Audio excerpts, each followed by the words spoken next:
নিরামিষের দিনে বানিয়ে নিতে পারেন এরকম দই ফুলকপি, আর ফুলকপির একঘেয়ে তরকারি খেতে খেতে বোর হয়ে গেলেও বানিয়ে নিতে পারেন এই ধরনের দই ফুলকপি, যেটা খুব কম সময়ে হয়ে যায় আর খেতেও কিন্তু অসাধারণ হয়।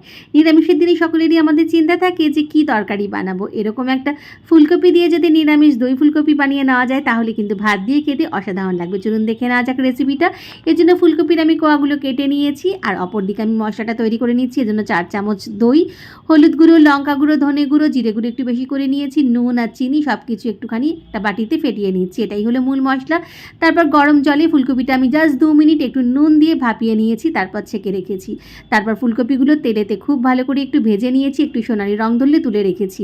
এরপর ওই তেলেই আরেকটুখানি তেল মিশিয়ে নিয়েছি, যেহেতু তেলটা কমে গিয়েছিল ফুলকপি ভাজতে গিয়ে। তেজপাতা আর গোটা গরম মশলা ফোড়ন দিয়ে দইয়ের মিশ্রণটা দিয়েছি, সামান্য একটু জল দিয়েছি। তারপর ভেজে রাখা ফুলকপিগুলো দিয়ে সামান্য গরম মশলা আর কাঁচা লঙ্কা ছড়িয়ে 5 মিনিট ঢেকে দিলেই রেডি দারুণ স্বাদের নিরামিষ দই ফুলকপি।